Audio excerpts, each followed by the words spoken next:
Ha! He went into the house. Now I don't have to give him peace of my mind. You know I love you, Dick. That's... All right, so we're seeing that Dick has... Hey, Dick, how many of the books on that bookshelf are actually written by you?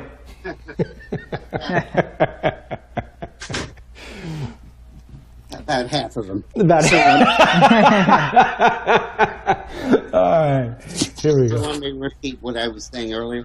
Yeah, the only thing is we need his volume up a little bit. Yeah, let's bump him up. Give us a second, Dick. Dick, give me another 10 count. Well, since you can only hear every other word, 2, 4, 6, 10. Why? He's still not strong. Hello? The volume good? No, we're still getting a real Let's weak take him up signal. on our end. This is, you know what? This is where I think you should turn off the computer and start again. Okay. Tim, is he all the way up? Hold on. Don't hang up yet, Dick. Let's turn it up. But where's his volume right now? It's all the way up. Just give me a 5 count again, Dick. 1, 2, 3, 5. Yeah, see, we didn't hear 4. We didn't hear 3 and 4, right? Okay. Dick, is that usually where you are right now? Is that usually a strong spot? Because that's not where... Fine. Yeah? Usually it's fine. Where's the pink chair, pal? Where's the pink chair room? That's in Florida. Because that was always strong. Right. All right. Maybe we do it one more time, Dick. Why don't you turn off the computer, start it back up again? Maybe that's what it is, because it hasn't improved any. Well, let me, in fact, go to the chair. Okay, go ahead. He'll go to the pink chair. All right, and we'll tell the story of the pink chair. Okay. All right, so wait, he's taking us, this is new. Yeah. He's actually taking us up the stairs. Yeah. All right, so here's the deal on the pink chair thing. All right, and again, we apologize for this. This is why when I had, Harlan will remember this, when I had, and Dick will remember it as well, Dick can hear me as he's climbing up the stairs right now. My rule was, I'm back on Newsmax, no Skype. No Skype. Yeah, and it would drive the producers, it would drive Newsmax, it would drive people crazy. And it would drive guests crazy too, because I had the #1 show by not even a close #2. Sure. And I said, no, you can't come on the show if you don't do Skype, because it's crap. Yeah. It's crap. But Dick had a pretty good Skype, and so that's why I used to give in. His video is very good. It's Plus, he also, so what he's doing right now is he's going upstairs to his pink chair. It's infamous. Yeah, the pink chair. I mean, it looks like a thing. What was that? What's that? What's that? Is that SpongeBob? There it is. There is that the pink chair? He's got the pink chair chair and the pink pillow. Wow. Yeah, I used to make him wear a pink chair, wear a pink tie in the pink chair. And he used to do it for me every time, and I told him if I ever saw him wear the pink tie on somebody else's show, he wouldn't be allowed to be on. And because he's a good guy, he always kept to his word, and only I got the pink tie and the pink chair. Yeah, what the hell is the cartoon with the big pink chair? I can't remember what it is. I don't know. All right, hopefully this works. All right, we'll see. Count it up, Dick. As long as it's not the Pink Panther. No, it's not the Pink Panther. 1, 2, 3, 4, 5, 6, 7, 8, 9. Oh, it's so bad. Should we have him turn off and start up again? Let's try that. Hey, Dick, just make sure, I want you to turn off and start up again, but before you do that, I want you to make sure you have all your other programs closed out on your computer. Okay, try it now. Oh, much better. 1, 2, 3, 4, 5, 6, 7, 8, 9, 10. Oh, Yeah, perfect. That's better. Whatever you did, that worked. Good. All right, so let's go. Yeah, there it is. So wait, Victoria said Blue's Clues. There was they had Blue's Clues. I used to have to always give that to my kids. Blue's Clues, Blue's Clues. All right, so anyway, Dick, from your Blue's Clues, red chair, orange chair, pink chair, whichever one it looks on to somebody's computer, give us a clue, a blue clue, about what it is that is going on right now in the White House with President Trump. What's he saying? What's he telling Tillerson? What's going on there? Well, I think you have two different levels going on. The formal level with the Secretary of State and the National Security Advisor and the Joint Chiefs are meeting with the President to assess the situation. And I think that's going as normal. But then there's also what's called the kitchen cabinet. Steve Bannon, Jared Kushner, the woman Kellyanne Conway, and the three of them are probably meeting with Trump fairly continuously to talk about the politics of it.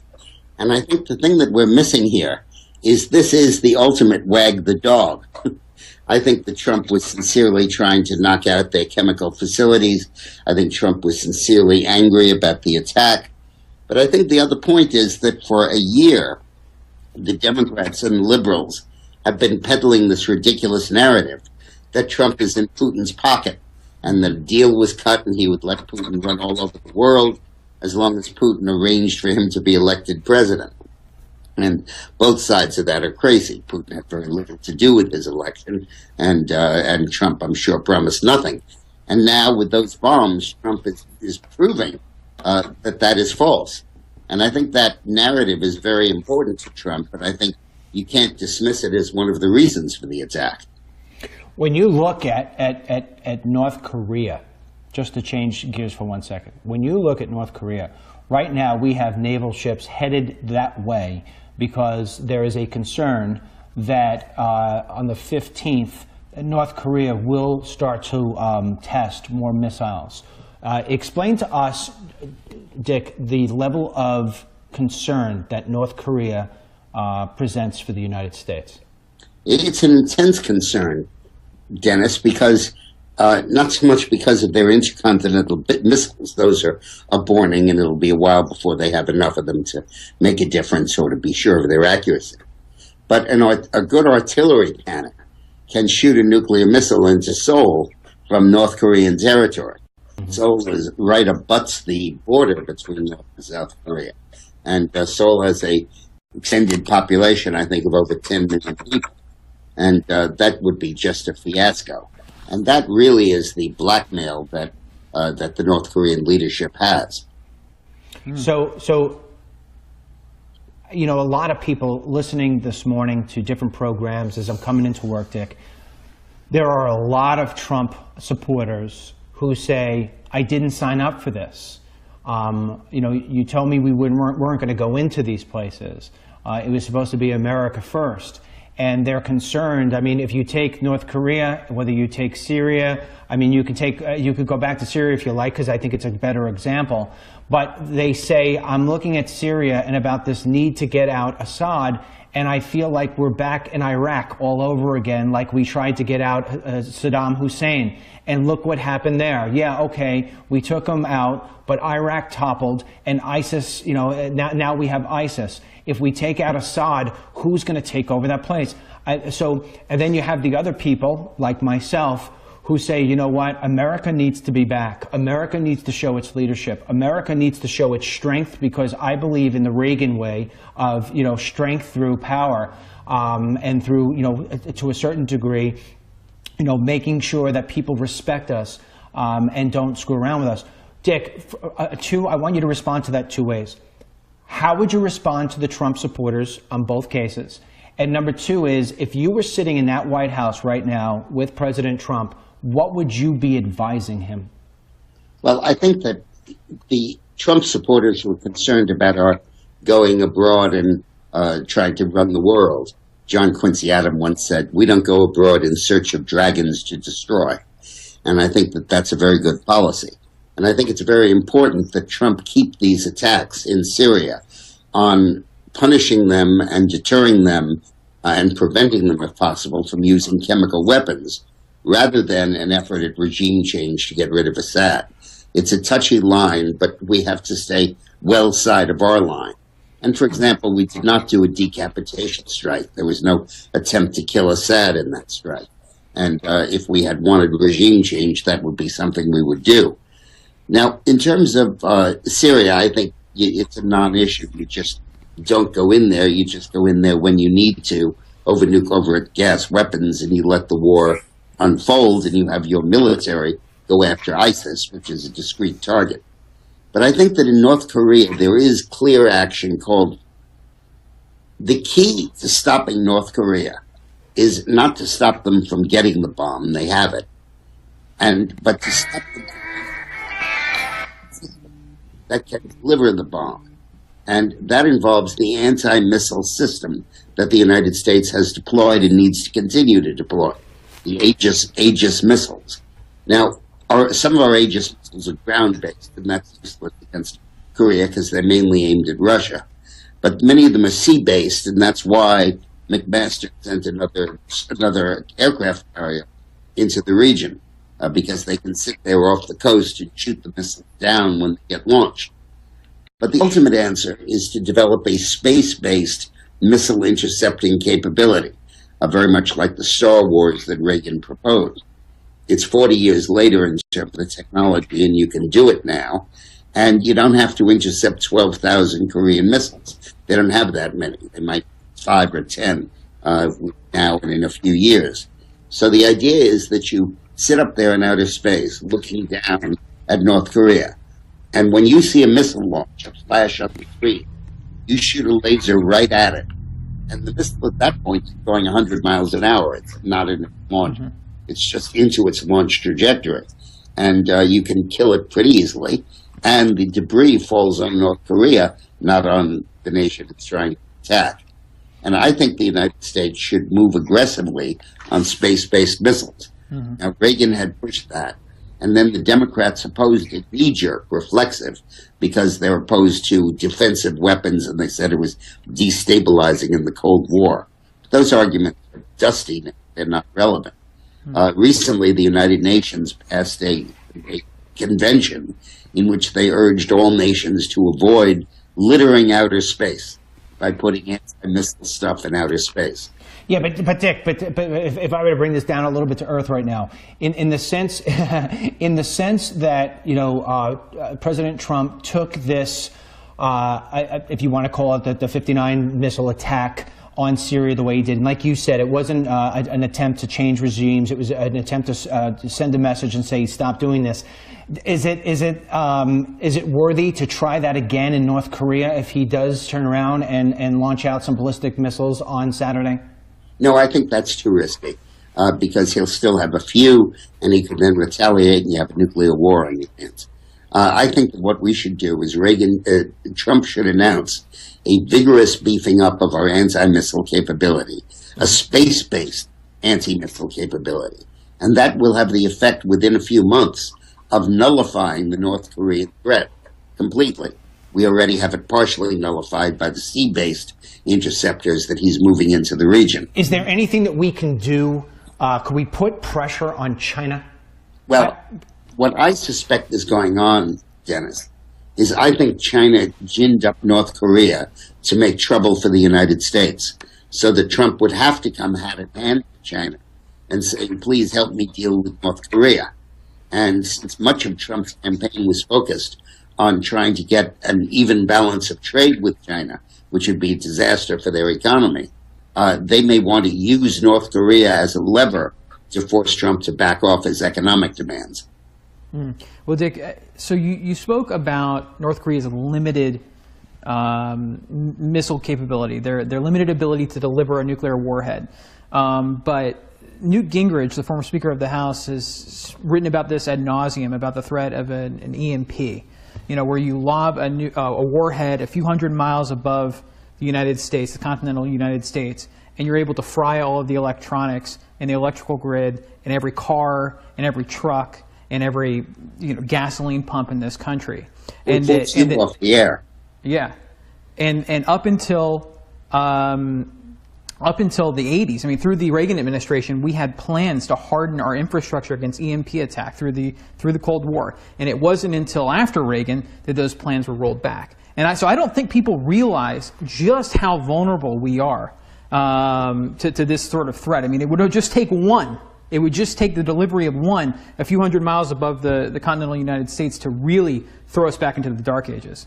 And also, by the way, for the pacifists among us, sunstorms, solar storms in the sun could do the same thing. Mm-hmm. And in July of 2015, we missed by 1 week having our whole grid knocked out by a solar storm. Mm-hmm. It just happened 7 or 8 days early, and we weren't at precisely the point where that could happen. Yeah, it's very important for us to upgrade our silos and our grid, and harden the transistors, the transformers, so that this attack could not happen. It doesn't cost a hell of a lot of money, $20 or $30 billion.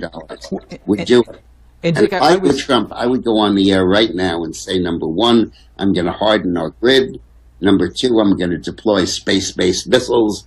And number three, if North Korea tries any sort of attack, we're going to shoot their missiles down right on the launching pad. If Syria uses chemical weapons again, Dick, does he strike again? I think he has to. Yes. You have I mean, obviously when you were with Clinton, Putin wasn't around yet, but if he does that again, if Trump does, well, first of all, let me ask you a two-part question.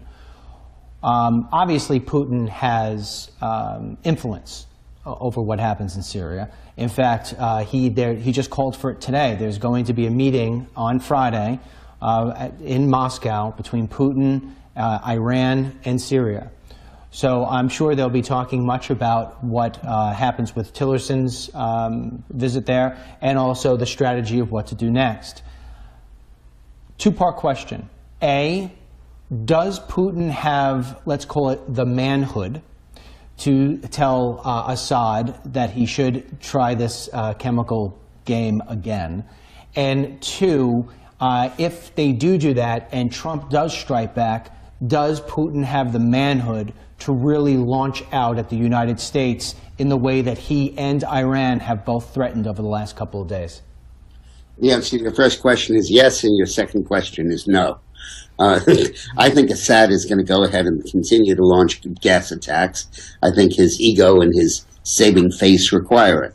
I think that Russia, on the other hand, knows there are sharp limits to what it can do when playing with the United States, and they used to call it brinksmanship, right up to the brink of war and then backing off. And I think Putin will have problems with that. I'll tell you something else. I do not think the Russian people will sit by quietly and idly and watch Putin get close to a nuclear war with the United States.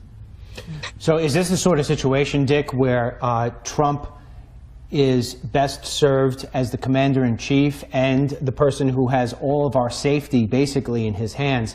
Is he best served at this point to just keep marching forward with the let's call it a tough love approach? I'm not sure there's a lot of love there. It's toughness. I think he has to be very aggressive about chemical weapons. By bombing, he in fact enforced the line in the sand that Obama drew and then erased. Now Trump is stuck with that line, and he better honor it. And I think it's very possible for him to continue to do that without getting mixed up in the whole Civil War. Well, the reason why I use the term tough love is because you know and I know that the mainstream media is going to, they take any narrative that they think that they can grab their hands around. And last month it was he's in bed with Putin, and now this month it's going to be Trump wants to have a World War III. And so I use tough love because I'd like Trump to come out and say, listen, I'm going to continue, but I would rather be friends. Yeah, and I think that's a card that Trump needs to play. I think the reason that Putin wanted Trump to win the election, which he clearly did, was not because of some personal animosity against Hillary, although that's easy to understand. I think that, in fact, what it was is that Putin and Trump both see the potential in triangular diplomacy, where the United States and Russia combine against China, just as in the 1970s, Nixon and China combined against Russia. And I think that that really could happen.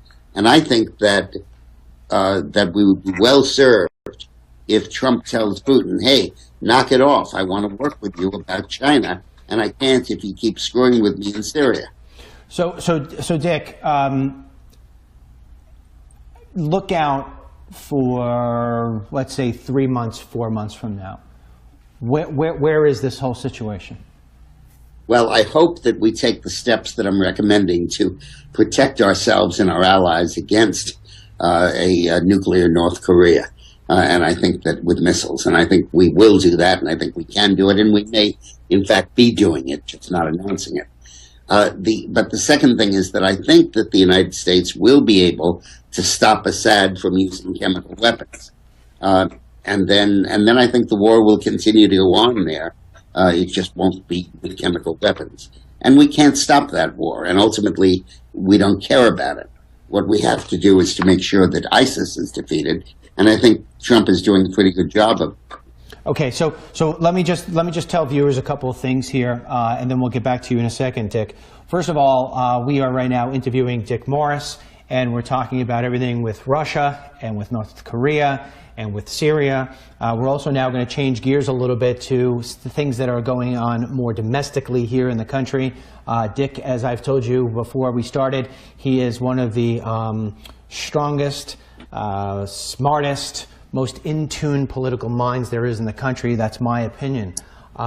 If you want to ask Dick questions, right now go to DennisMichaelLynch.com, hit the Submit News, put the subject as Dick Morris, and send us a question. Keep your question to one line, otherwise I'm not going to have time to read it. I always get bombarded with these things, so make your question something that I have not already spoke to Mr. Morris about, and we'll get it out there.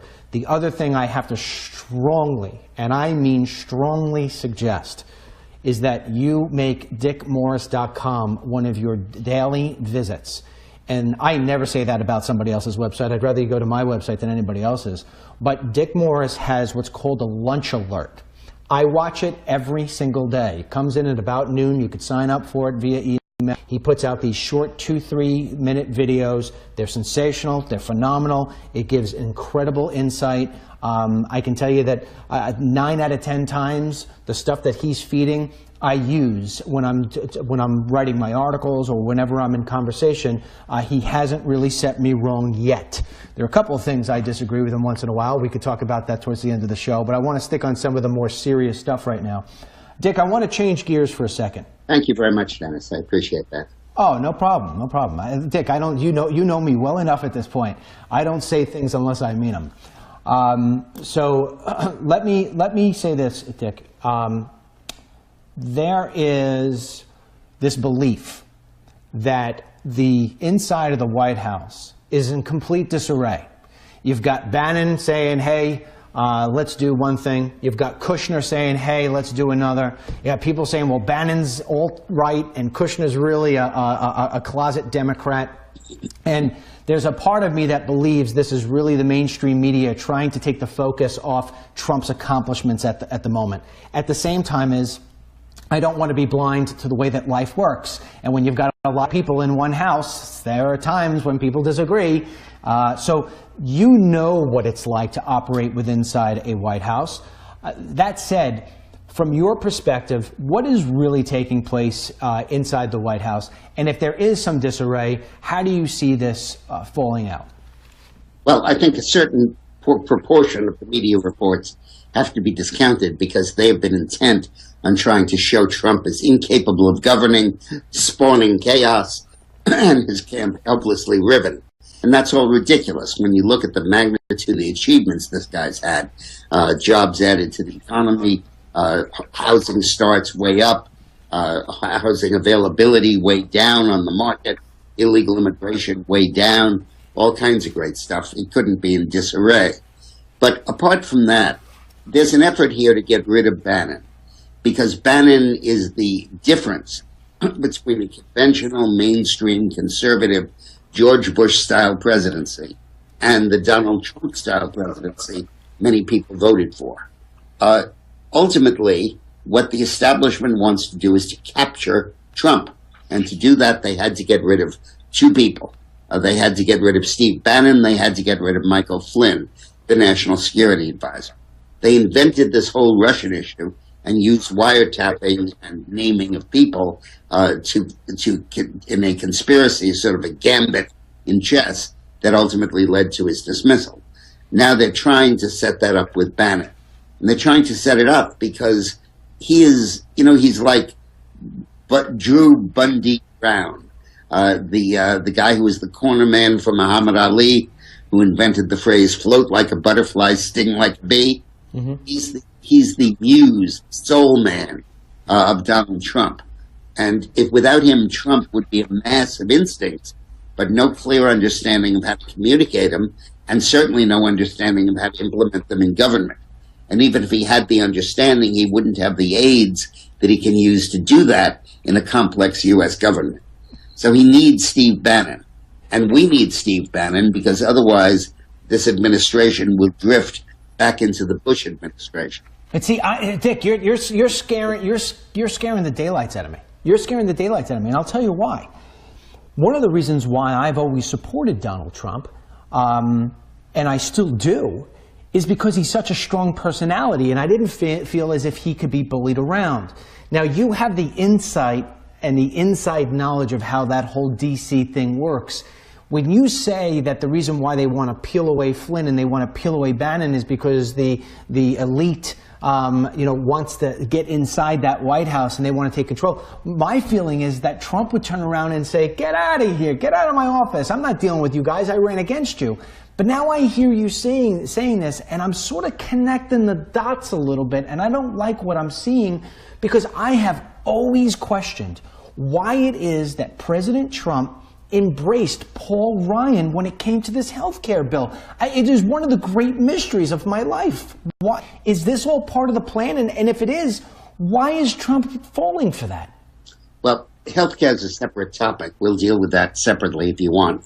But in terms of the basic thrust, yeah, the establishment wants to get rid of Bannon. Now, Trump has great self-confidence. That's an understatement. And he obviously believes he can get along without anybody.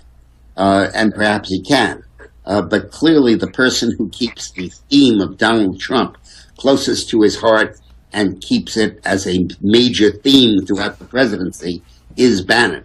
And they would much rather that the Rex Tillerson types run foreign policy and that the Goldman Sachs types run the economy, like the Bush administration always did. And Bannon is a threat to that. So all of the negative publicity you read about Bannon, take with an enormous grain of salt. What you're reading is the establishment attempting to tell us who to get rid of Bannon so that they can make Trump more manageable. Huh? Yeah, I mean, one of my biggest takeaways is one of the establishment figures that is the media, the mainstream media in this country. And they've gone from polar positions on this issue of Russia in just a matter of 7 days.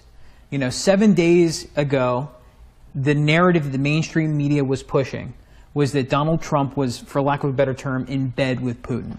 Now, if you listen to CNN and MSNBC, the narrative that they're pushing is that Donald Trump is driving us into World War III with Russia.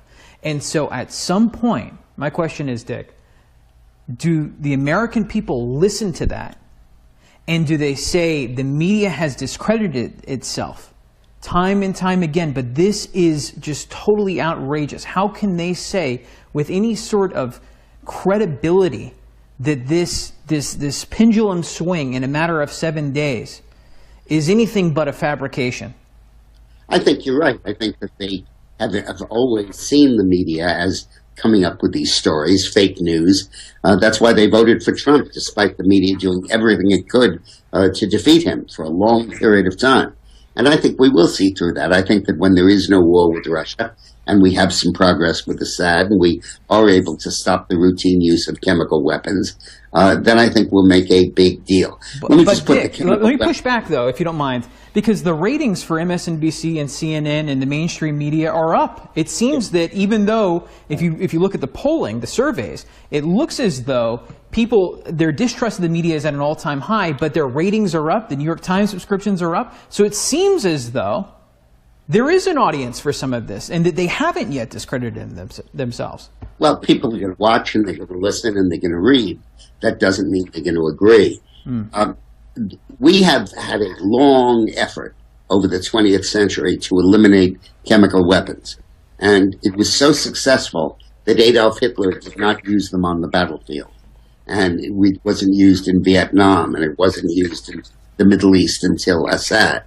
So stopping the use of chemical weapons by itself, per se, is a very important goal. I want to talk about the healthcare line you threw out. Can I do that? Yeah, please, go ahead. I like the Ryan bill, and I like the Trump bill, and I think they ought to pass it. And I think this fetching about how it's a little bad here and a little bad there and not quite this there and doesn't go so far there is ridiculous, and I think it's inhibiting Trump from governing. If Trump doesn't pass this health care reform bill, it'll be the same kind of black eye on his administration in the first year that the Bay of Pigs was on Kennedy's administration in the first year. I think that the fundamental thing that you have to do about Obamacare is get rid of the two mandates. The mandate that each person has to buy insurance, this bill does that, and the mandate that every insurance policy has to cover everything, which means you have to have high premiums, whatever you want, and this bill, the revised bill, does that. And yeah, it's a little unfair to the older people, and yeah, it's a little, premium subsidies are a little high, and yeah, it doesn't do as much as it should do on the Medicaid bill. But fellow Republicans, stuff it. This guy is your president, he's our president, and he's got to pass this thing. Otherwise, functionally, he and you are out of office. So Dick, get with it and get off the dime. Pass this damn. Dick, do you remember a few minutes ago, I said to you, I agree with most of what I hear you say, and then periodically I don't? You just hit the gong. All right? This was the gong show. We just hit the gong. Dick, I don't understand. I mean, the fundamentals of Obamacare drive up the premiums. They drive them up to a level to where people are just strangulated, yours truly included. And I haven't seen or heard enough about how it is that they're going to drive that down. And so, you know, President Trump, just to turn around and put something new into place, something that doesn't really work, Dick, that becomes Trump care, and I think that puts him in greater jeopardy than turning around and doing nothing at all. I would prefer to let him see this Obamacare get even closer to the abyss and then pull in something when he has more leverage. Why am I wrong in that? Well, you're wrong about the fundamental thing about the cost of health care. The reason health care premiums are so high under Obamacare is that when that bill was going through, he learned the lesson of the failure of Hillary in '93. And he lined up every special interest to endorse the bill, from chiropractors to nurses to doctors to surgeons to psychologists to drug counselors to Planned Parenthood. Everybody was for this bill because they all got their piece of it. And the piece of patronage they got was a requirement that their pet service be included in the policy. So you had this ridiculous system where men had to have maternity benefits, and where people 60 years old had to have substance abuse. And you just had this incredible thing where everybody had to be covered for everything. And that meant that the premium sky high. That's what I just said. Straight catastrophic coverage.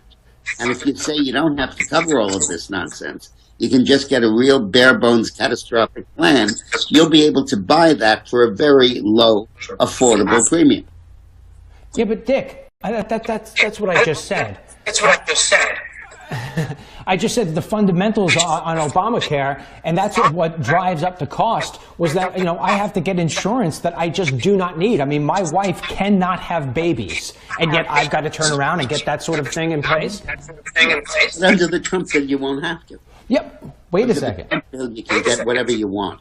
Hold on, Dick. I don't want maternity benefits. And like buying a car. I don't want this option. I don't want that option. I don't want the other option. What's the price? And you can do that under the new proposal that Trump is making. You can prune down what you want to a point where you can afford it.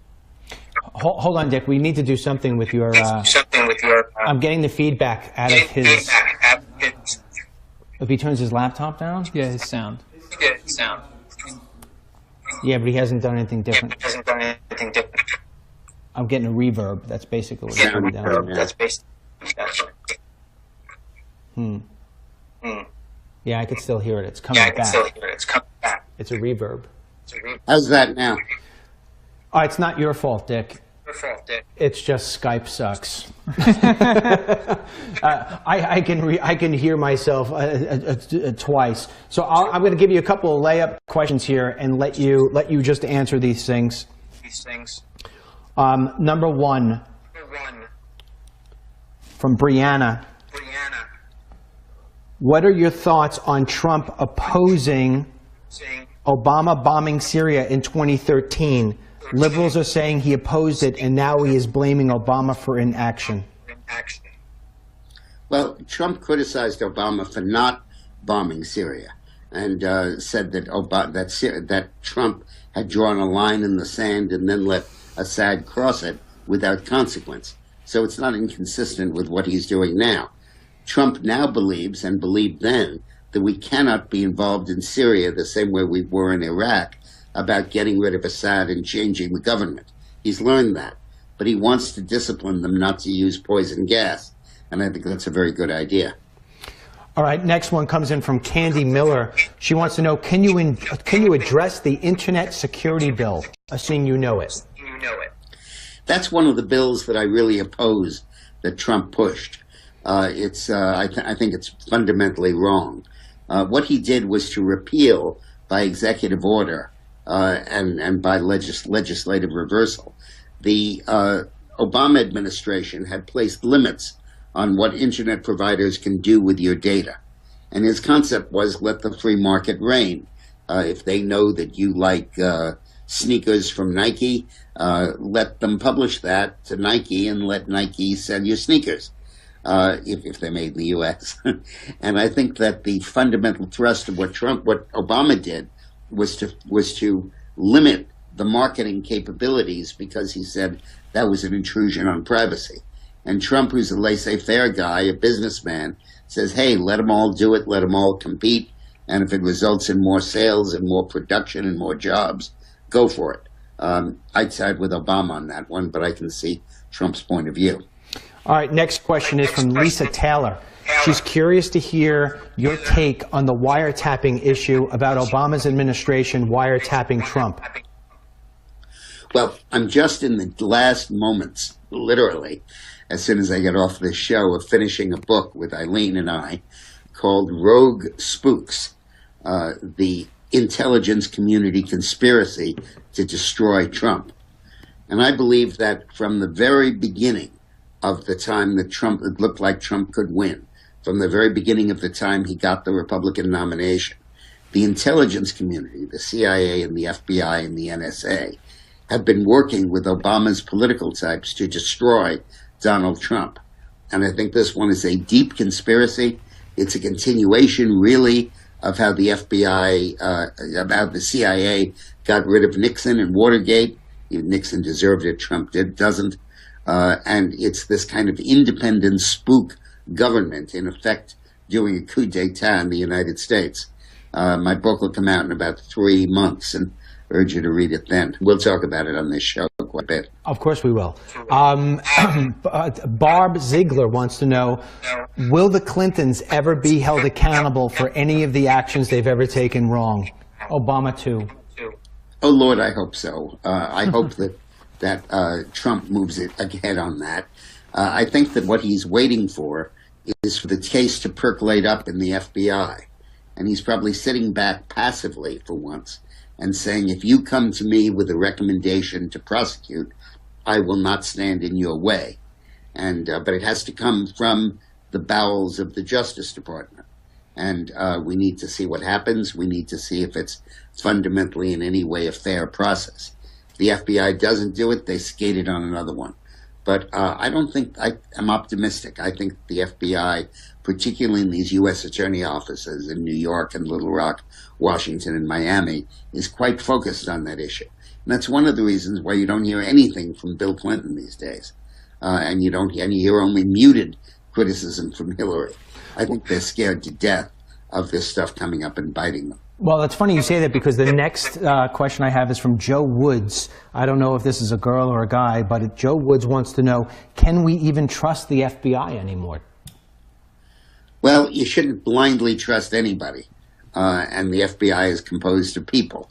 And we have to remember that Eric Holder, the most rabid left-wing attorney general we've ever had, stacked the FBI with his people. So trust him, but be cautious. All right, so I have one more question before we get into, we got about another 6 minutes left. One more question before I give our viewers the red meat they've been dying for. So one more question, which is, if you had to pick a Democrat right now, Dick, and let me just say, Dick, if the day ever comes where I decide to run for any office, you are my first phone call. So I know that you're a picker when it comes to these. If there's a Democrat out there right now who scares you for the 2020 election, who would it be? It would not be Elizabeth Warren. It would not be Hillary Clinton. It would not be any of the Bernie Sanders. There might be backbenchers in the Democratic Party that could handle themselves, a Marvin Mandel or a Sherrod Brown or somebody else, and they could be problematic, but way too early to do that. Do you think it could possibly be another billionaire, somebody like maybe like a Schultz from Starbucks, somebody who will come out of the woodwork, if you will, or even somebody like what's his face, the guy Cuban, Mark Cuban? You think somebody like that would have a good chance at? Yeah, I think they would have a shot at the nomination. I think the Democratic Party electorate is really disenchanted with its own party leadership, and I think that they would be ripe for that kind of a challenge. What about Michelle Obama? I think that's a nothing burger. Okay. All right. So now we have to give everybody some red meat. You ready, Dick? Hillary Clinton. So first of all, do you ever see Hillary running for any sort of office? I mean, New York governor is coming up. I mean, that's an opportunity. She has been, you know, she says she's coming out of the woods. She's trying to get back in. What's that all about? Do you really think what is she trying to do? She's trying to run again. Hillary will always be trying to run again. You put your finger on her wrist, and if you hear a throbbing, that's a pulse, and she's running. She will never not run unless she's physically incapable of doing it. And I think that Hillary is out there testing the waters, stirring the waters a little bit, and waiting to see the kind of support she might get. She's starting from very, very, very far down. But the Clintons have come back before. They were in terrible shape when Bill left the White House in 2001. He had just pled guilty to almost basically a felony, a misdemeanor, but a felony in the Paula Jones case. He'd been stripped of his law license. He was being excoriated for she stole the White House china. He was accepting speaking fees that he shouldn't have taken, and all kinds of stuff. Right now, I think Bill and Hillary have to lay low because they have to be sure that they can escape culpability for the Clinton Foundation. And there's enough pay-for-play bribery evidence there that they could be indicted and they could be successfully prosecuted. So I think that at the moment they're trying to let that cloud move from over the overhead. But it will eventually move, I think, although perhaps not. And then at that point, I think she's going to try to run. Run for what? Governor or president? Running will always run. Run for president or governor? Run for president or governor? President. She's not going to fool with governor. But Dick, you know this. I mean, the Democrats are never going to give her the nomination again. Well, it's not like the Democrats control it. The voters control it in the Democratic primary. And Hillary's got a real organization, a real fundraising ability. It's hard from this vantage to see what's going to be the case in 2020. And don't prejudge it. And don't ever, ever, ever count Hillary out. All right, so Dick, I do want one more. I want one more thing before I play it. I have to make a living, you know. All right, so let me ask you a question. I remember one time on my Newsmax show, you told a story about the Clintons, Bill and Hillary, that there was a lot of violence. You know, there was violence in their relationship. Can you allude on it? Can you tell that story again? Well, it wasn't about Bill and Hillary against each other. It was Bill versus me. Right. It was in May of 1990. And Bill was running for re-election for the last time as governor of Arkansas, and I was running his campaign. And he was running into trouble. His opponent had moved to within striking distance, and he was furious at me. It was a late-night meeting. He'd been drinking, and he really just unloaded on me, cursing at me and yelling at me and saying this was all my fault and that I'd done a terrible job and so on and so on. And I had taken it up to here, and I stormed out of the governor's mansion. And he came running after me, grabbed me at the front door, tackled me, threw me to the ground, and was on top of me with his fist back. And Hillary grabbed his arm and pulled him back and said, Bill, stop, think of what you're doing. Bill, stop it. And Clinton jumped up to his feet and started sputtering apologies, and I stormed out the door. Hillary then followed after me put her arm around me and walked me around the grounds of the mansion, calming me down. He doesn't mean this, Dick. He's sorry. He gets this way sometimes. He doesn't mean it. And then she said something that I'll never forget. She said, he only does this to people he loves. which leads you to believe what it is that I said at the opening of that question. All right, so he won the election. So Dick, I'm going to play a clip right now. You're not going to be able to hear it. I will tell you what it says when it's done, but it's a clip of Paul Ryan. He just said something last week. People are asking me to please run it, so I want to run the clip, and then I want to get your 2 cents on this. Run the Paul Ryan clip from last week. We will need more time to do tax reform. The House has a plan, but the Senate doesn't quite have one yet. They're working on one. The White House hasn't nailed it down. So even the 3 entities aren't on the same page yet. All right, I don't know, Dick. What basically was is Paul Ryan was somewhere, and he was asked about tax reform, and he said that right now the House has something in order, but the Senate has nothing in order, and the President has nothing in order. And I took that as being Paul Ryan's way of kicking President Trump in the shins. So I'm asking you, should the American people trust Paul Ryan? Should President Trump trust Paul Ryan? And should the American people just forget about ever getting a tax break from this president? Well, Paul Ryan is the only thing that Trump's got in the House. He needs a speaker who can at least hold the center. And Ryan has been able to do that, both on confirmations and even on health care. And I think that he's trying to be a good speaker. Ryan is a guy of very good faith. He's not the kind of guy that knifes you in the back. If anything, he's too naive and sometimes insufficiently sophisticated politically. But he's not a backstabber. And I think Ryan is doing the best he can. I think the problem is that the easy fix was health care. The tough fix is tax reform. And Trump bobbled health care. And I think he's got to pass that before he goes to tax reform, because trying to recover your footing by the most complex subject in the world is going to be very difficult. My own suggestion on tax reform is that the way to win that issue is to make the tax reform voluntary. Say you can take the mortgage interest deduction, you can take a state and local tax deduction, you can take all of those deductions and pay the same high tax bracket you do now.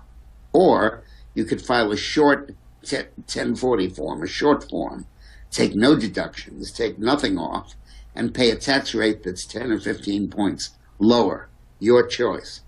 And I think most people will ultimately choose the short form. They'll realize with what they pay accountants and lawyers and stuff and H&R Block, they'll save money this way.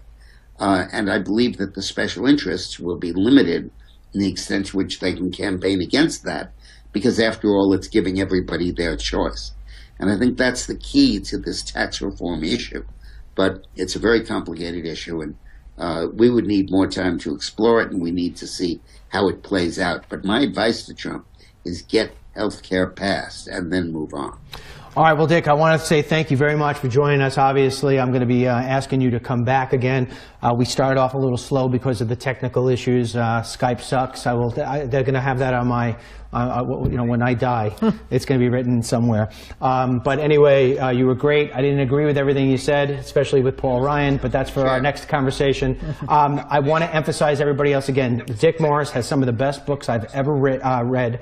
Go to dickmorris.com, sign up for his daily lunch alert, follow him on Twitter, follow him on Facebook. The lunch alert, 2-minute, 3-minute videos, they are the best ones out there. I listen to them all the time, every single day. He does not do it from the pink chair. He saves the pink chair for when he's with me. It's sort of like this little relationship we have going. People are going to start talking about it all over social media. But that's okay, Dick. We'll keep it a secret. That said, Dick, if there's anything else, you're writing a book. You said you're writing a book right now. It's another book. What's that called? I'm sorry, please say that again. What's your new book that you're writing? What's it called? It's coming out in late July or early August. It's called Rogue Spooks, and the subtitle is The Intelligence Community Plot to destroy Donald Trump. All right.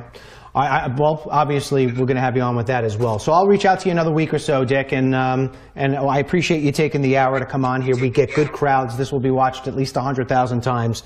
And don't be surprised if you get 99,000 emails telling you that Paul Ryan sucks. But anyway, all right. You stay well. I'll talk to you soon. Enjoy your weekend, okay? Thank you, Dennis. Thanks. Just do me a favor. Close the lid to your laptop so we don't get the feedback anymore. All right, Harlan. So here's my deal. Yeah. Here's how I feel about this. Very long interview, very insightful. Always. He's always insightful. He's very insightful. He's very insightful. And like I said, I don't always agree with what he has to say. And I do not agree with what he had to say there in terms of Paul Ryan. I think, and look, I don't have the sort of, I don't know what you call it. I don't have the sort of, well, I don't have the sort of insight he does when it comes to what a White House operates like. Yeah. I'm not going to pretend to even know what that's all about, nor do I know, much about Paul Ryan, the person, aside from the Paul Ryan who I see on television and the Paul Ryan who writes bills that I think are just absolutely insane and what have you. Paul Ryan has shown me as an American and as a person in the media that he cannot be trusted, and I would like the president to stay away from him. I know what he's saying, he needs him for the House, but so far we're 0 for 1 with him, and it looks like from what we just saw in that clip, we'll be 0 for 2.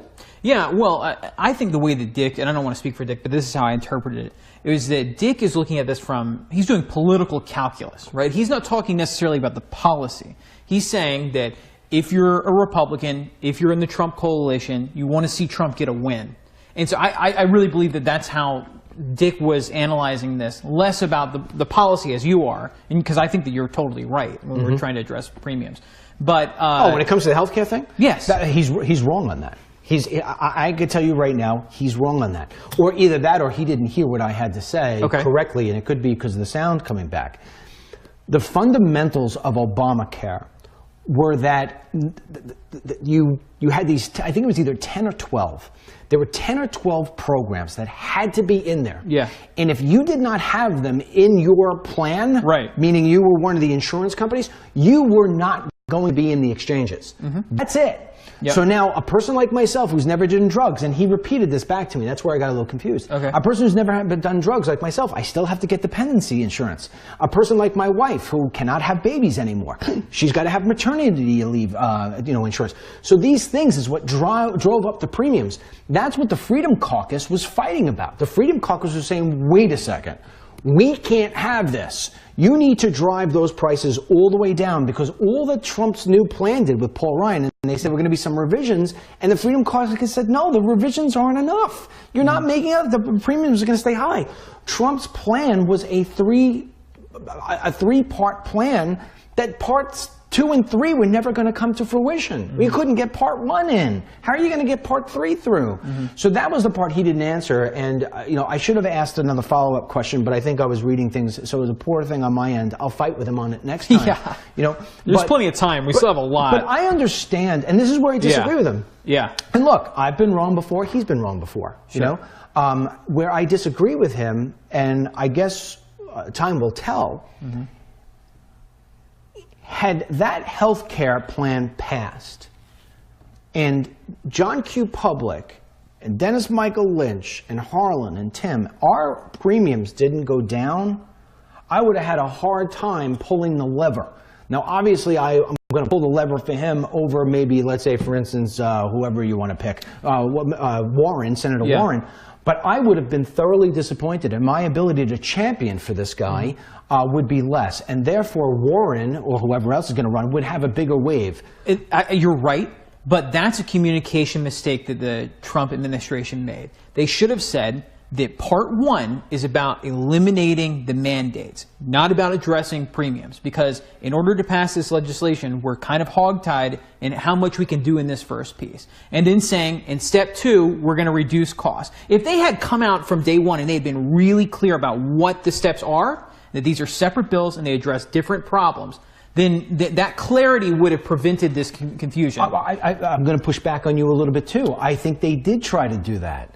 I think they did try to do that over and over and over again. But then how can you make an argument? Because the problem was that we were never going to get the votes for Phase 3. You needed 60 votes to get Phase 3. The Phase 1 didn't require 60 votes because it was a reconciliation bill. Yeah. And so that's where the concern came with this thing. Now, if you don't get the 60 votes, you're still stuck with Obamacare. And so the one thing that was great about the reconciliation bill was that we were going to have Planned Parenthood that was going to be defunded. Sure. But I'm sorry.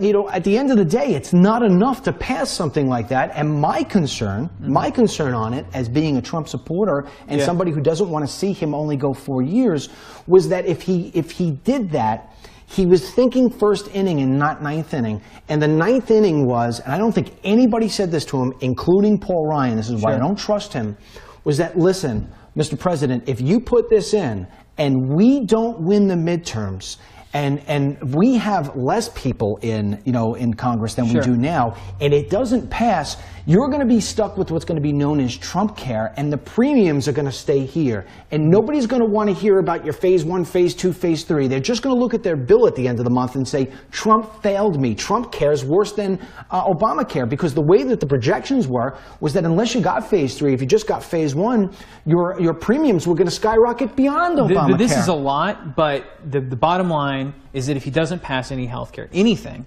then he has failed us. So that's it. That's where we are. And so, and I don't know, are we going to pass anything at this point? I don't think that it's reasonable. Harlan, it's a beautiful day right now. Yeah? Okay. And it's going to be beautiful tomorrow. Let's film the walk and talk outside tomorrow at the lake. What do you think? Sure.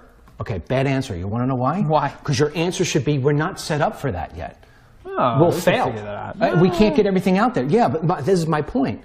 My point is, it would be great. It would be great to be at the lake tomorrow, but we can't get all this equipment out there. We could barely get this off without any hitches. And that's where I'm trying to make my example.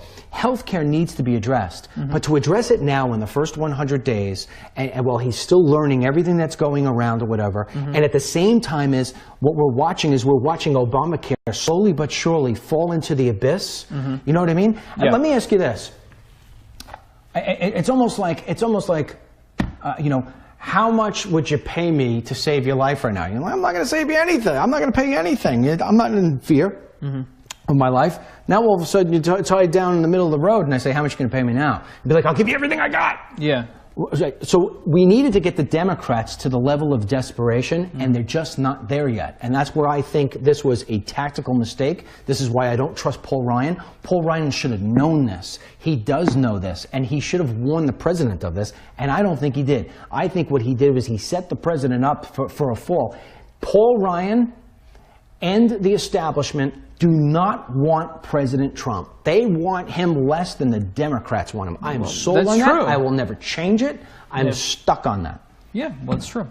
Yeah. It's true. But now I think that we're going to get zero healthcare reform. So then the mandate... I don't believe that. I do. I don't believe that. Because Obamacare is not going away, big guy.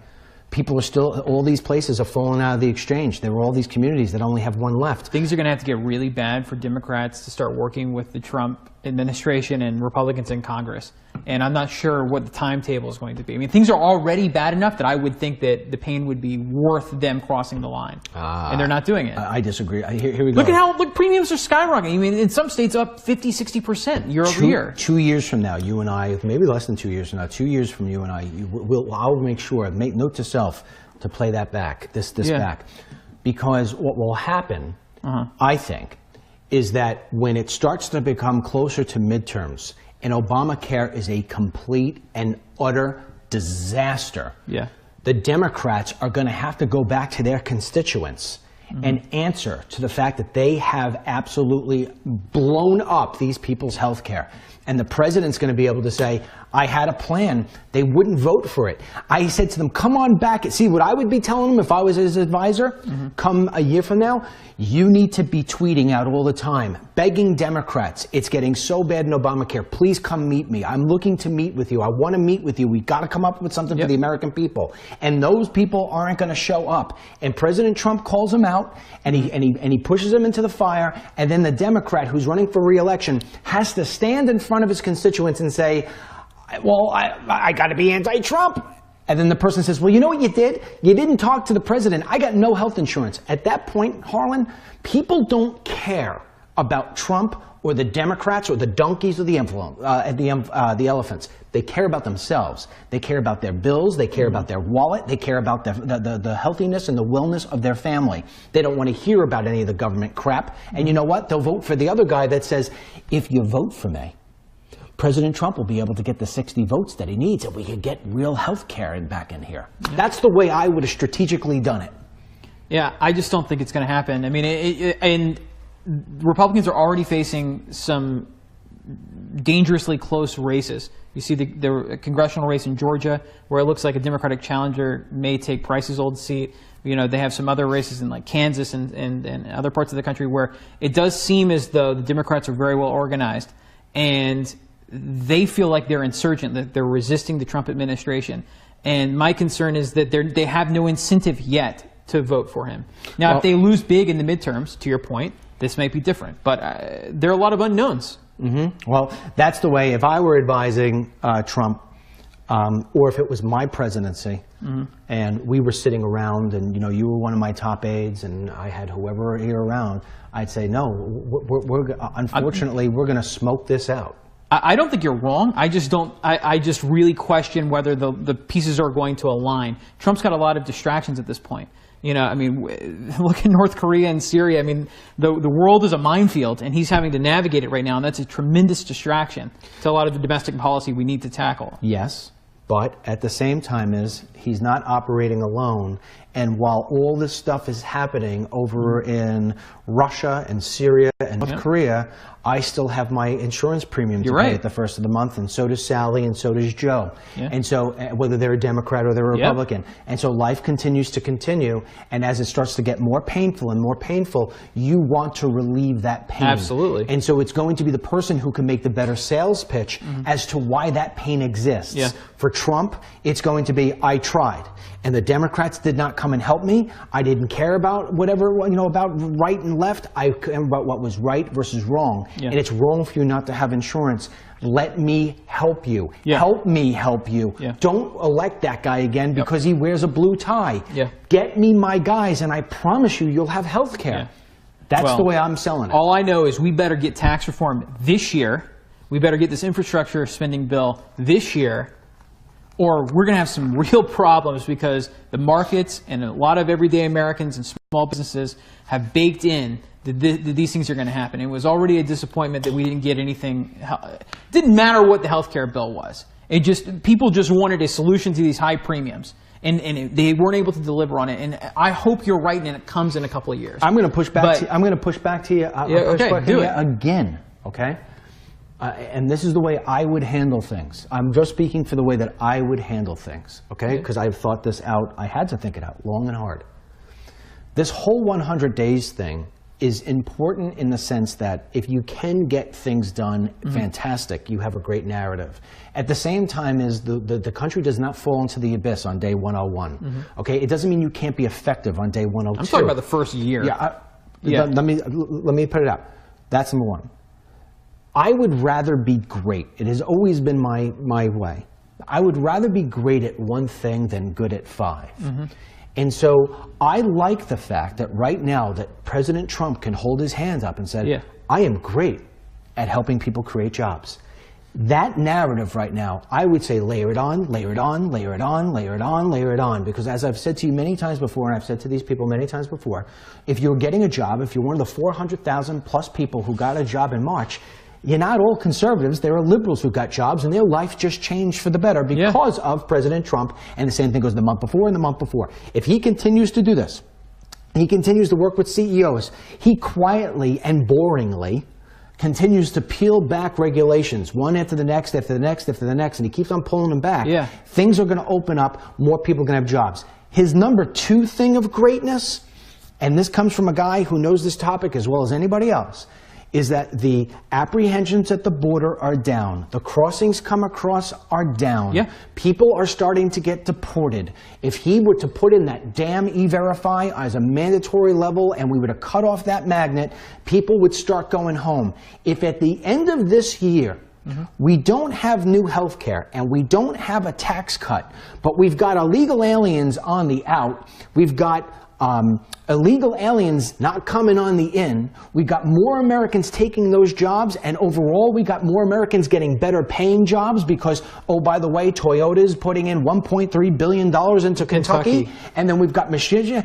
That alone, those 2 things there alone, he'll be able to stand up and say, look what I delivered, and everybody will see, give this guy enough time, he's going to be able to get it. We are moving the Titanic. You know, it's not a speedboat. And so once he gets that, he'll then get more leverage, I think, to create the tax cuts and to create the health care, because those midterms will go in our favor. Just my take. That's the way I would do it. Maybe I'd get blown up. I bet nothing gets done next year because everybody's going to be running for re-election. That's what I think is going to happen. I think that we have until the end of this year to start passing some legislation. And he promised health care reform in the first year. He promised infrastructure spending in the first year. He promised immigration reform in the first year. He promised tax cut reform in the first year. He ran on this. I know, but you know what, Holland? It's not that I disagree with what you're saying. I agree, but I just think that the expectations are very high for him, and it will be disappointing to many people, not just voters, but investors on Wall Street as well. And he cares about that indicator. I think we've come to a place in America where when all the promises are being made, most people realize the fact that those promises, although they sound great, some of them may never come to fruition. Or if you make a promise that says, hey, I'm going to have this done in the first 5 months, that it may not happen until the first 2 years. If you're at least trying to get to that level, I think people will accept the little things that are starting to come in and starting to come in. I do believe that Americans are smart enough to be able to decipher between stump talk and what happens in D.C. I mean, I would love to have known that more illegal aliens were getting deported than they have been already. It's going a little slower than I like, but then again, I'm an American and I expect my food to be on demand. On demand. Yes. I want to have my channel changer and say, oh, I don't want to watch this show anymore. I got 5,000 shows I could choose from. Oh my goodness, there's 9,000 movies to choose from on Netflix and they all suck. You know what I mean? We have become a society that if we don't get everything instantly and we don't get everything exactly right now, we call it a failure. And at the end of the day, if you really strip away all the BS, and I've been very hard on President Trump, and I ain't changing my tune, I'm always going to be me. At the end of the day, what I see in jobs, and at the end of the day, what I see and what I hear from law enforcement people, and I see taking place, Jeff Sessions is at the border today. He's down at the border today. He's taking a look at it. He's seeing where it is. I mean, the DHS head, Kelly, said he thinks in the next couple of months we're going to start seeing some progress going up on the wall. Do I think the wall is the end all? No. But at least if nothing else, it sends a message. People won't come. If it's nothing other than just a message, a red sign, fantastic. If nobody tries to climb it, good. So I do see us moving in a good direction. I do too. I do too. It's just I think the pace is concerning to me. Well, listen. We've also got a Supreme Court justice now within the first 82 days. Look, I went through a long laundry list a couple weeks ago of everything that he's done, and he's had an amazing first 100 days. We're not even to the end of it yet. But there's a common line between every single one of these issues, and they all come back to jobs and the economy. Immigration is an economic issue, at least in part. The infrastructure spending is an economic issue. Tax cuts, economic issue. Healthcare, economic issue. If we want to keep the pace of job growth up where it is, trade, economic issue. If we want to keep this pace up, I think that a lot of the investment in the American workforce and the hiring that's taking place over the last 3 or 4 months is speculative. People are thinking that things are going to get better, it's going to be easier to operate a business, the regulations are coming down, the taxes are going to come down. there's got to be light at the end of the tunnel so people know that the investments that they're making are real, you know, that the conditions will be there that they were expecting. So that's why I think it's important, and it needs to happen sooner rather than later. Well, I'll also say this. I mean, while all this stuff is going on today, and we'll end on this, while all this stuff is going on today in Russia and North Korea, the president is meeting with CEOs today. Absolutely. So it's not like he's He can walk cabling and chew at the jobs same time. and business. Yeah, of course he can. All right, so a couple of very important things I'm going to tell you right now. I don't even know what the camera will look in because we've got camera issues today. Number one. Okay, so a couple little important things to tell you. First of all, tomorrow's Walk and Talk, we're going to have General Bob Dees. General Bob Dees, highly respected former general. He also served as the chairman of Ben Carson's campaign for president. I met him when I was consulting for a candidate, Carson, on immigration. He is going to come on tomorrow, and we're going to talk about all the things that are taking place from a military perspective. I hope you are here. Keep in mind, we are changing the time of the show. We are moving it towards 11:30 versus 11:40 just because it's more squared off and it's easier for us to operate. Harlan will disagree because he says, I need the extra 10 minutes, and I'm pulling him away. All right, same thing with Tim. Get here earlier. That's number one. Number two, all right, tonight's format of The Truth is going to be somewhat different. It will not be a half hour long. It's going to be 15 minutes long. We're going to try something new. One of the things that we're seeing in the numbers is that you are all coming in to watch it, and over the course of time, whatever it is, you're starting to fall off as the thing goes on, and you're missing some of the great things that we have on there. And we know that you think they're great because when we clip them into small clips and put them up on our website, you're watching them and sharing them at great numbers. So therefore, what we're going to try to do is just take it to the show and condense it into 15 minutes. We are not, I'm going to tell you this again, we are not going to sit there tonight and talk about the news going back and forth. We did that today. We're going to bring you special reports. Harlan's going to do a report tonight on North Korea's military capabilities. We are giving you a report tonight from Scarlett, who is Vladimir Putin. I am going to give you I'm going to give critique tonight on a man who I believe is very dangerous in Congress. I'm going to save it. He's from the Democrat side, and I'll lay out for you why that is in a monologue. And we will read some of your emails. So it's going to be at about 8:30. Again, it will last for 15 minutes, and that's that. If we could have the chat up by then, we will do it. All right. Aside from that, go to camera 5 for a second, please.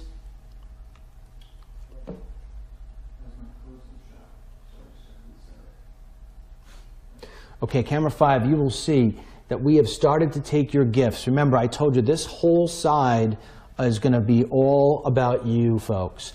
That red wall or orange wall, I don't even know the color, but behind the television, that is going to be filled with the names of our donors. I think that's going to be to me in the next 2 weeks. And then over here to the right, you see we've started to take some of the gifts that we've received from you.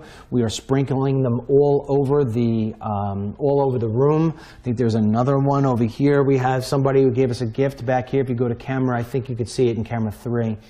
If you go to camera 3, you'll see in the back there, a woman made us a beautiful American flag with the Twin Towers behind it. There are things here. Harlan, pull out of the dish. Somebody sent us a pocket constitution. I mean, we've got your stuff sprinkled all throughout. We want to say thank you for that. And that is that. I think I got it all. For those of you who continue to donate to us, we appreciate it. DennisMichaelLynch.com/donate. We need to start to, we're now in our next phase of getting things. So anybody who can help, we appreciate it. What else? The app. If you don't have the app, I know I was reading some people today saying you're having problems watching this show on the app. It is not the app. Real quick, what happens is we have 2 boxes. One box feeds out to YouTube. One box feeds out to Facebook. YouTube is what we have on our website and what we have on our app. And I think, by the way, for you, note to you, I think the box for the YouTube is faulty. I want to return it and get another one because we're only getting the problems from YouTube. Yeah. You know, we're not getting them from Facebook, and I think it's the box. We're getting sound problems, whatever, but it's not the app. So that's that. All right, as always, if you have any comments about today's show, I don't want to hear. You ready? Please. I'm not even reading them anymore.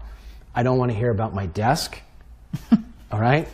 I know. There's still a lot of those. I know. You don't read the email on the back end. Oh, I was looking at the comments. You're looking at the comments. Yeah. I mean, some of the emails I got today were just unbelievable. I mean, I was to the point of where I was like, why am I doing this?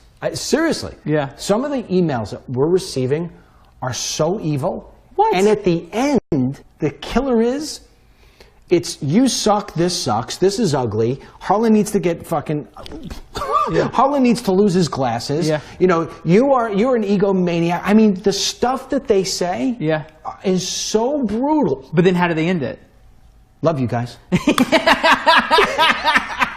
I mean, and I'm just reading this stuff, and I'm like, I had one guy says, you're horrible, I'm horrible, you don't know what you're doing, right? All this different stuff. Go back to making films. You guys are going to be out in 6 months. Just trying to help you out. Oh, okay, thanks. I mean, just the stuff I'm getting is unbelievable. You know? So yeah, we know that the sound isn't going all that great. You don't think we know that? Like we do, you know, we know that. Another guy said, you got to go get films for all these different windows, whatever. You know, listen, we're in a living room. We purposely did this. You know, we purposely did this. We don't want to be in a plastic studio. No. You know, on sunny days, it's going to look sunny. On rainy days, it's going to be rainy. You know, that's what we decided to do. That's what we decided to do, and we're not changing course on it. No. You know? So when we ask you what it is that you like and what you don't like, please don't waste the time about the desk or about which pillow. Oh, would you do me a favor? Would you give me that pillow? It doesn't show in the cameras. We got a pillow from a woman who took old silk ties and put them all together. Very cool, right? So that kind of stuff, you know, we're not interested anymore. We don't take it as constructive criticism anymore. We take it almost as insults. Yeah. So this is what we went with. You know, this is what we did. This is what we put our money into and our time. We take a lot of pride in it. Not everything's perfect, but you know what? I've been in studios before. You've been in studios all the time. If you were to see what some of these studios look like when you pan the camera, please. Yeah. You know, we put a lot of time into this. What we're asking you for is the content. What do you like? Yeah. Do you like Dick Morris being on for an hour, or is it too long? Do you like hearing about the immigration stuff on Friday or the movies on Friday, or is it too long? Do you like Harlan on the Hill segment? If you don't, why don't you like it? Not because the thing behind Harlan makes you dizzy. Yeah. Do you like the content? Are you finding worthiness in this stuff? Do you like Scarlett's? Somebody actually told me, I think I posted this one today, don't tell Scarlett she's beautiful or she looks great when you say hello to her. Why? I don't know. That's crazy. You know, don't say that she looks beautiful unless I'm willing to tell you that you look beautiful. You know what? I'm not telling you that. I mean, well, I don't deserve it. No. You can tell me to eat a salad. Scarlett deserves it. Yeah. Scarlett deserves it. Let me tell you something. Scarlett is one of the most beautiful, stunning women I have ever seen.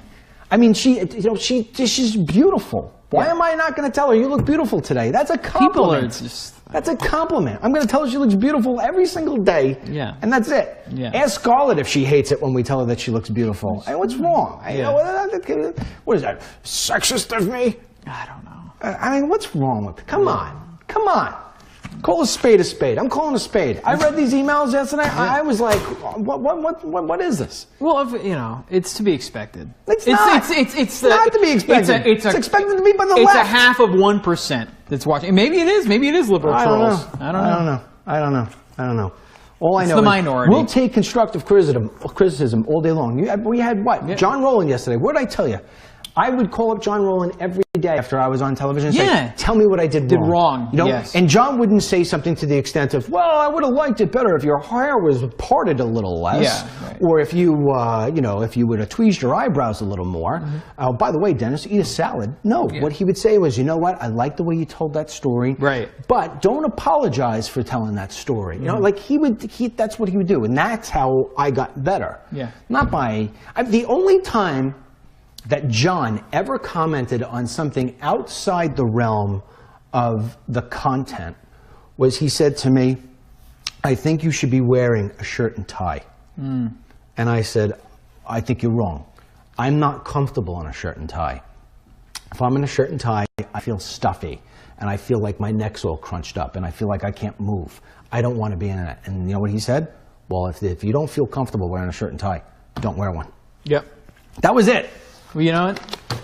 I bet that criticism will stop if we stop addressing it. You think so? Yeah, let's try it. I think you're wrong. Let's see. Somebody told me yesterday, I'm telling you, I get a long list. Yeah. A long list. In fact, I banned this person. I banned this person. And I rarely. Yes. I mean, you got to do something that really pissed me off Over the top. to ban me. Yep. But I found it so rude. I found it so rude, and people were commenting on it, that I rid of it. Somebody said that, and this is about you. Yeah. Somebody said that you need to buy a new wardrobe. Oh, really? Now, meanwhile, I take that a little personally because I feel that you and I dress a lot alike. We do!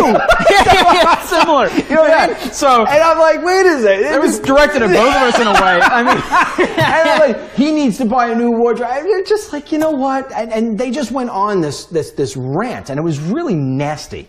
It was nasty. Yeah. And I just, you know what? This is my house. And I don't mind the criticisms. yeah. But when it gets nasty, Yeah. I don't need you here. Yep. And you don't belong here. Yeah. Because I would never, ever write that out about somebody else publicly. You know, it's just like, you know what? See you later. Yeah. I can't have it. Then somebody else, I'm telling you, I got bombarded with emails. Somebody else yelled that, somebody else said that I was rude and because I said to Tim yesterday, don't show his face yet. Oh. So let me be very direct with you on something. This is an unwritten law. When you're in the news business, we had this at Newsmax, they have it at Fox. they have it Everywhere. Everywhere. When you're doing a live show, the pressure just mounts. And that is because as the time starts to go like this, you have no time for mistakes. Now, we got away with the Dick Morris thing today because it's the web. Yeah. You know what I mean? And because we have such loyal followers, they'll stick around for the most part. But if this was broadcast television, It'd be ridiculous. so what happens is, and we all know this, everybody knows this here, don't take it personally. No. So if I say to Harlan, fix the camera, he may come back and say to me, fix it yourself. I would not do that. I would not do that. No. Instead, you'll say it to Tim. Yeah, that's true. Sorry, Tim. Sorry, Tim. And then we'll just throw things at Tim. Fix it! It's not for real. It's not for real. As soon as it's done, we're like, It's all right, okay. you know, what It's back fattening to normal. foods you want to eat? Yeah, I mean, that's just the way it works. It is. It's the way it works. It is. You know? It is. You just gotta relax. I'm sorry, Tim. Yeah, he forgives me. Forgives me. All right. All right. Anyway. We got to go tape the other show. Yeah, we gotta tape another show now.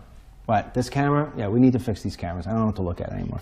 All right, it's hot in here, man. Time to switch over from heat to AC. Yeah. Or maybe just unrobe We could do the show outside. I'm telling you I could do it. the shot outside. I'm sure. I'm telling you. All right. So we're gonna tell Harlan that he has until Friday. Friday show. Friday's walk and talk. We're gonna do outside. It'll be done. Yep. All right. Friday's walk and talk. Gonna be outside. Who's our guest on Friday? We should do it with a guest. Is it an in-person? Maybe that would be the best. Tomorrow is General D's. Thursday I'm not here in the walk and talk. You're I know. on. Yeah. Have you thought of anybody for a guest? I thought we already had. Well, I could reach out to Michael Cutler. Oh well, then I can save him for when you're here because you guys. Immigration? Yeah. Yeah. So who do you want to have? We'll talk about it. All right. So I'll come up with somebody. Yeah. oh, you'll do it on your own. Yeah. Well, I'll talk to you about it. I don't want to give it away now because I don't know if they'll come. So Oh, we'll see. okay. And then Friday, who are we gonna have? Well, I guess it will depend on the news. It would be good if we had somebody. If somebody was here, that'd be better. Yeah. Nope. Yeah. Yeah. Who do we have? Should we bring in Janet? That would be great. That'd be good. Her light boxes came in. Janet, your light boxes came in. That would be great. Yeah. You know what? Maybe If Friday, you could Janet? make it, that'd be that'd be awesome. All right. All right, that's enough. Almost 2-hour show. That goes against the grain. All right. All right. Until later. And for those of you who don't come around later, those of you who aren't going to come around anymore because we don't like your emails. May God bless you. May God bless our troops, the president, and these United States. And may God bless whoever it is that created that pink chair for Dick Morris. Adios, amigos.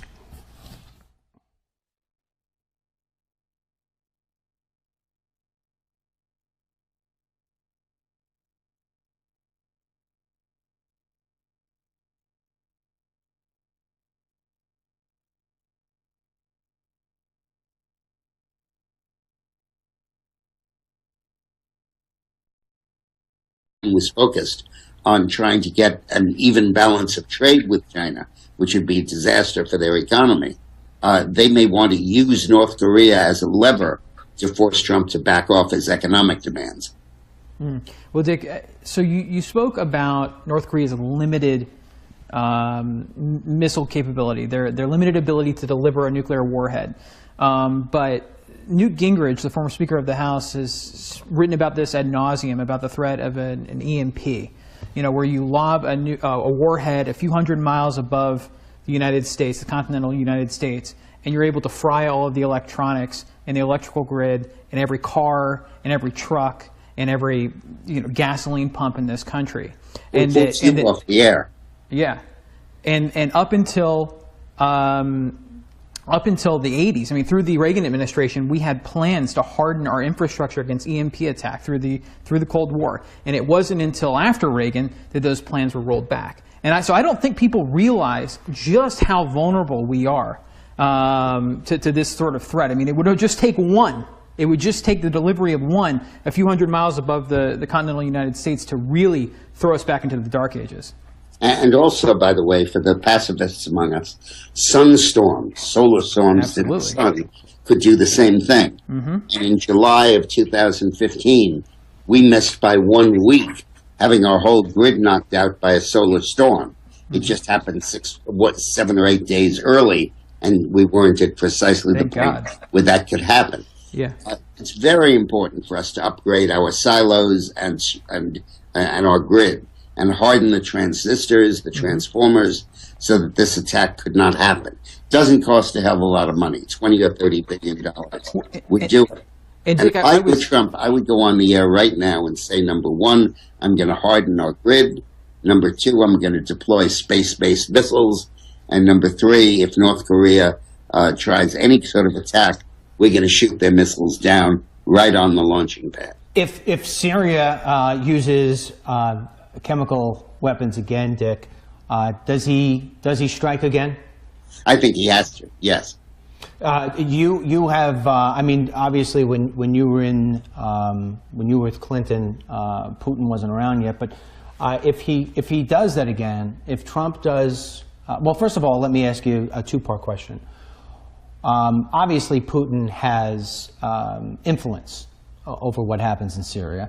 In fact, he just called for it today. There's going to be a meeting on Friday in Moscow between Putin, Iran, and Syria. So I'm sure they'll be talking much about what happens with Tillerson's visit there, and also the strategy of what to do next. Two-part question.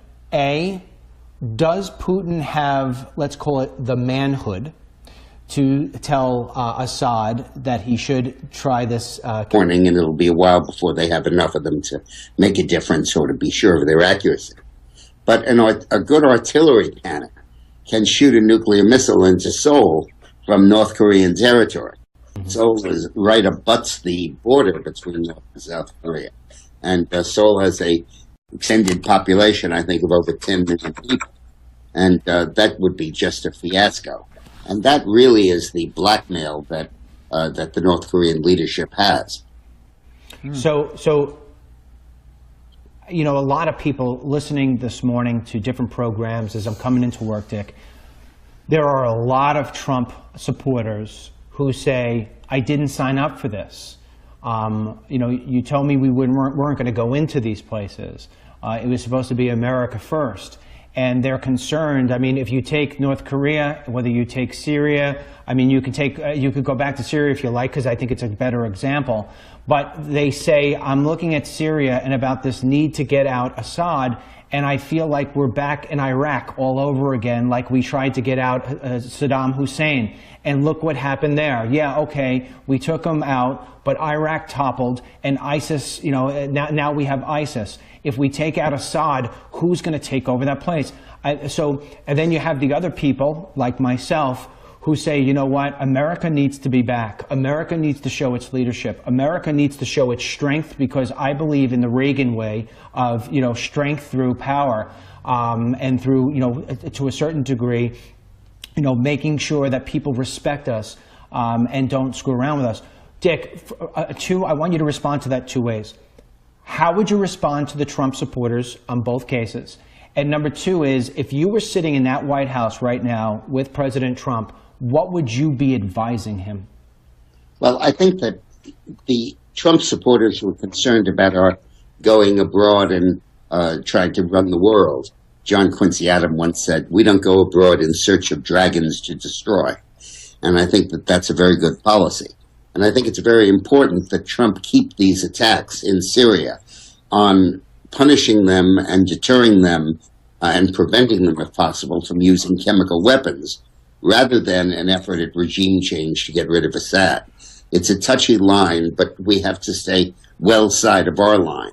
And for example, we did not do a decapitation strike. There was no attempt to kill Assad in that strike. And if we had wanted regime change, that would be something we would do. Now, in terms of Syria, I think it's a non-issue. You just don't go in there. You just go in there when you need to over gas weapons, and you let the war unfold, and you have your military go after ISIS, which is a discrete target.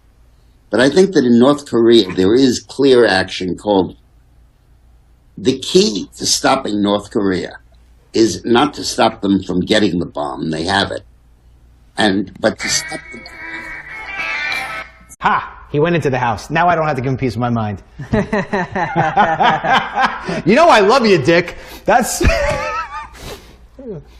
All right, so we're seeing that Dick has... Hey, Dick, how many of the books on that bookshelf are actually written by you?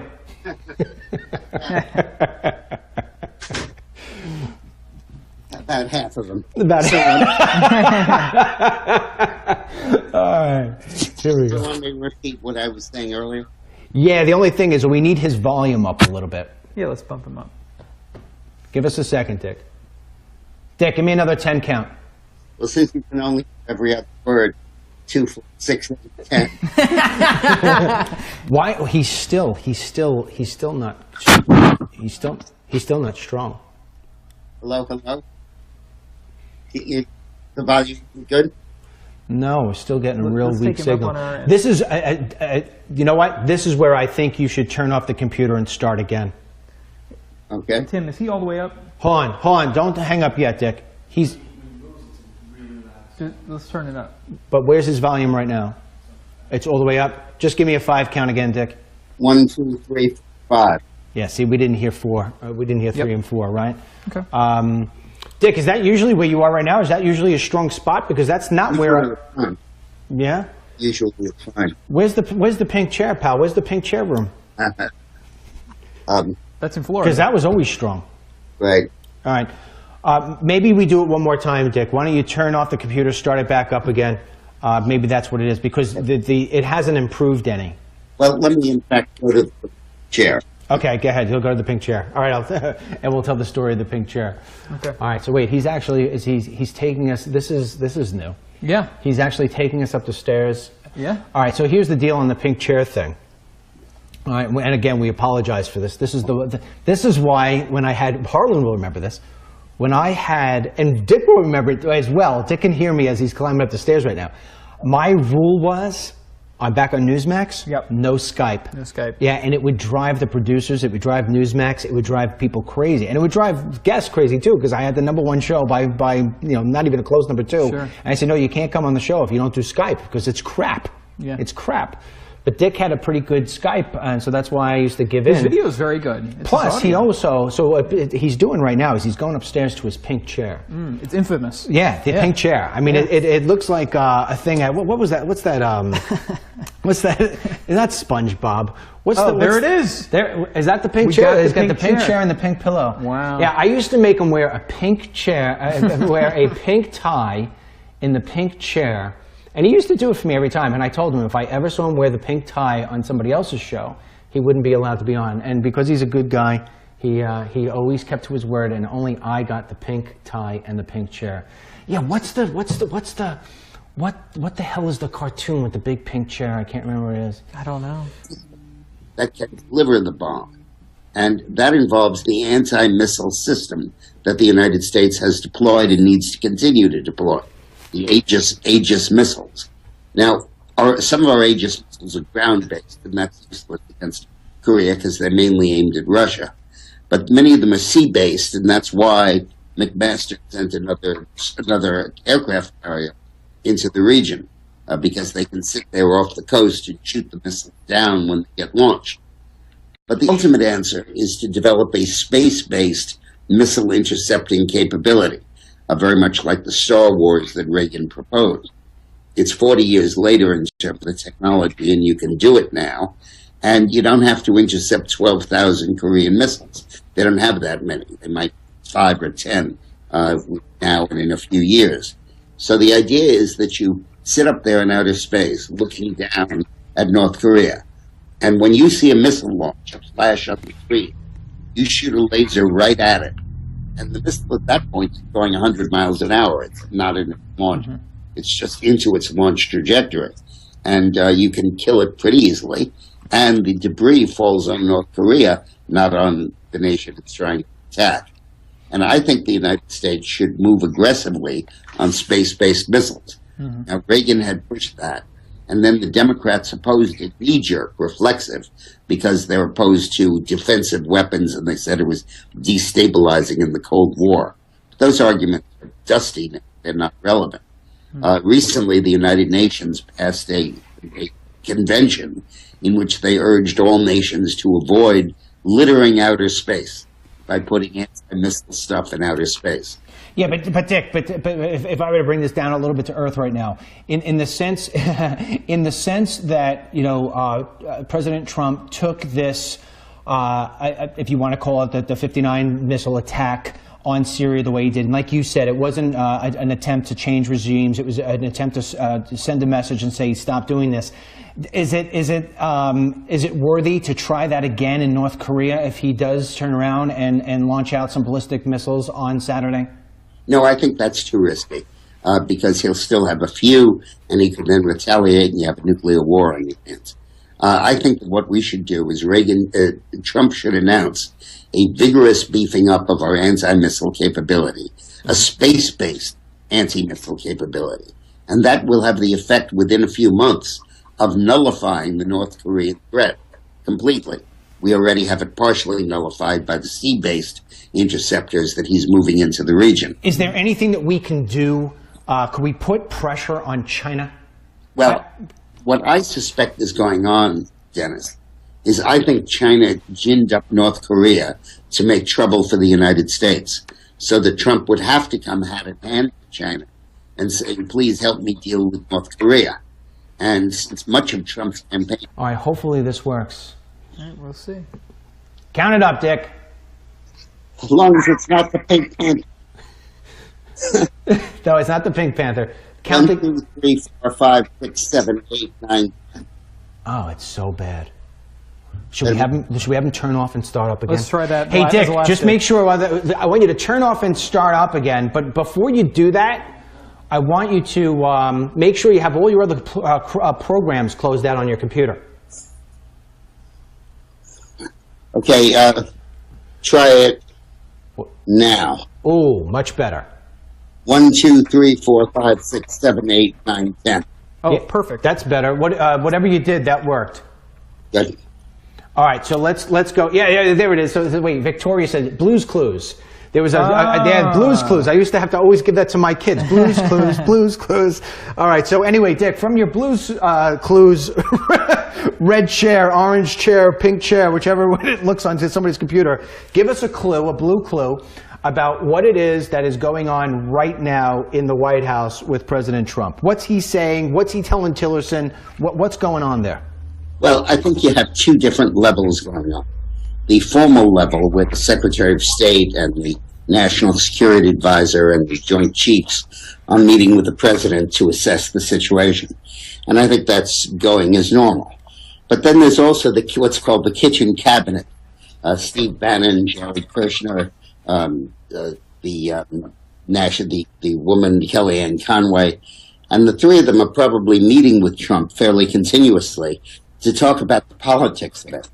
And I think the thing that we're missing here is this is the ultimate wag the dog. I think that Trump was sincerely trying to knock out their chemical facilities.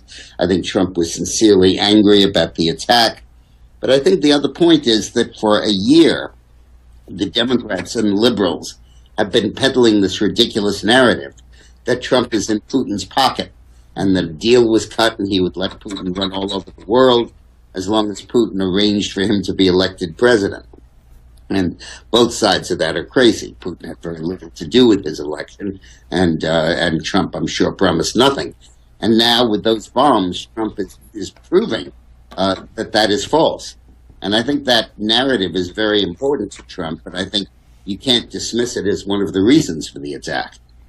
When you look at North Korea, just to change gears for 1 second, when you look at North Korea, right now we have naval ships headed that way because there is a concern that on the 15th, North Korea will start to test more missiles. Explain to us, Dick, the level of concern that North Korea presents for the United States. It's an intense concern, Dennis, because not so much because of their intercontinental missiles. Those are